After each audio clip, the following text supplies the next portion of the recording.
One of the things that Leica lenses are known for is the Leica price tag. It's a kind of price tag that makes your wallet flinch. But this lens, I feel like it's an hidden gem in the Leica catalog, the M-mount catalog. It doesn't cost a fortune and it performs very well. It has the Leica characteristic and I feel like it's a great value lens now. You can grab them used at around $1,000 and I feel like it's a great price for what they are. And the lens, of course, is the 90mm Summarit lens, the Summarit-M 90mm f2.5 lens. It doesn't have the shallowest of apertures. It doesn't have the shallowest depth field. It doesn't let in a ton of light. But I feel like it's enough in the modern era of M11s, M10s, and now the MEV1. I feel like this lens is gonna start to be more popular now in the MEV1 because of its electronic viewfinder. Now, I use it with an M11P mostly, and I've used it with an SL2S, and I feel like it's a great value little compact lens. And I like the 90mm frame line. Why do I like it? Because it lets you tell a different story than what you can tell with a 50mm or a 35mm. A different kind of story, and I'm all into it. That's why I like to use 85s on different systems. I feel like 90mm is very close to that in terms of the actual look. Now, yes, it's 2.5, it's not like 1.4 or 1.2 like many other lenses that I own, but I feel like at 90mm, when you're shooting street photography on an M or portraits or fashion work, I feel like it produces some really nice results. And yes, it doesn't cost a fortune. And you can try it, grab one. If you don't like it, sell it later. You will not lose money on it, so that's a great value proposition. Now, as you know, when people talk about Leica lenses, and also when I talk about Leica lenses, it's always Sumilux that, Summicron that, Noctilux, Apo. It's always the expensive type of lenses. It's always the ones that make you drool over them, you know? That's what people are drawn to. But with this lens, I never heard about it. I never tried it before, and it didn't really interest me, honestly. But when you can grab one for a reasonable price, I mean, why not try it? And I tried it and I like it a lot. It has a lot of the Leica characteristic. It is not as sharp as a new Sumilux M or a new Summicron spherical. It is not the same. It is not as sharp as a 90 Apo Summicron. It is sharp enough on a modern day sensor like the M11, which is 60 megapixels. It is very sharp and very detailed in the point of focus, assuming you can nail focus, of course, on a rangefinder. I use it with a rangefinder and I also liked it with the VisaFlex. And I'm sure this lens will gain popularity with the new NEV1, of course, because of its electronic viewfinder and because you can actually nail focus with a 90mm lens or a 135 lens. Yeah, that's another video. I'm waiting on the MEV1. I feel like this lens is extremely underappreciated because it produces some lovely images and you can see them on screen. I've used it only twice or 3 times, but I feel like I needed to make a video about it because I liked it so much.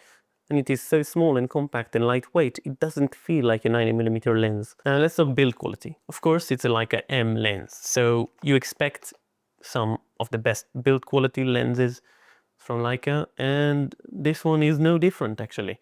It is extremely similar to every other expensive Leica glass that you're gonna use.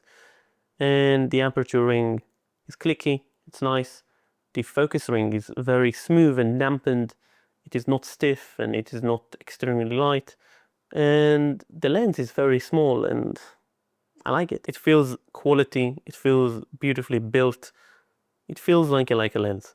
And it should. As a Summarit-M, this was their budget line back in the day. I mean, 10 years ago or something, it was their budget lenses for people that are just trying to get into the M system. They had a 35 Summarit, a 50 Summarit, and a 90 Summarit, and they were all 2.5, and later they did the revision 2.4 lenses.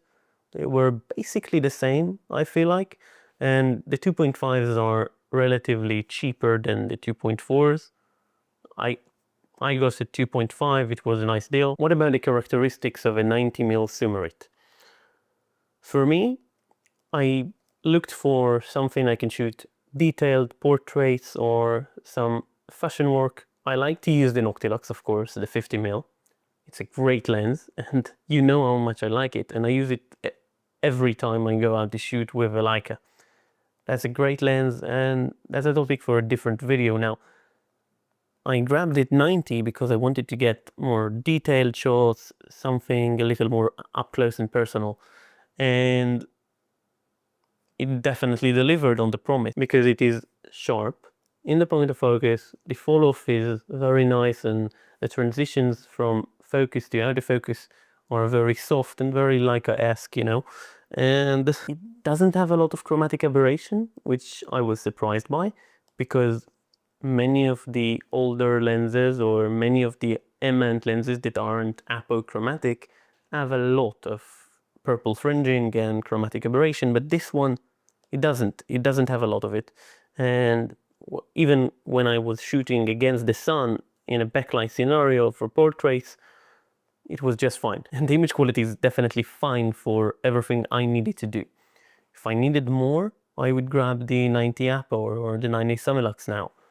But they are very expensive lenses, and I didn't feel like I'm gonna use them a ton, so that's why I grabbed this one, and I wanted to try it again. That's what this video is all about, finding hidden gem Leica lenses in a world of very expensive Leica glass. As I said before, this is a great value little lens. It is probably the best value little telephoto lens in the Leica M catalog. In practice, what you're giving up is maybe half a stop to a stop of light. I'm fine with that because this lens is so little, and again, it doesn't cost a fortune, so it makes sense to own.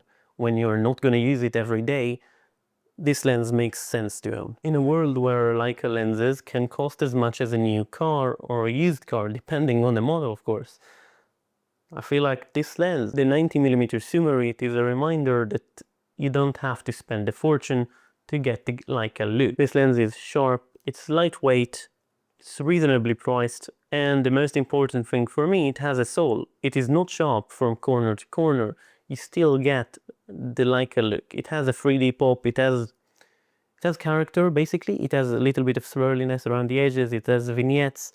I like it. I like the look of this lens, and I feel like it's a great little lens, and I feel like many people overlook it because they never heard of it from someone and they never seen someone use it. I feel like after this video, if people are actually gonna watch it, this lens will gain a little bit of popularity. And again, with, I feel like, the NEV1, the newer camera with the EVF, I feel like the 90mm focal length will gain more popularity on the M system. And I feel like it's going to be the same for the Apo Telit 135mm, which is more expensive than this, of course, but the 135, the 90mm range, I feel like they're going to gain more popularity on the M because of the EVA. And let's wrap this video up with one sentence. This lens, the 90mm Summarit, has the Leica look, it has the Leica image quality, it has the Leica craftsmanship and build quality, but it doesn't have the Leica price tag. It is reasonably priced now for a used copy of the lens because you cannot get them new anymore. And I feel like it's a great little lens. Hope you learned something about this lens, and hopefully you're gonna try one out soon enough. And I will see you in the next one. Bye bye.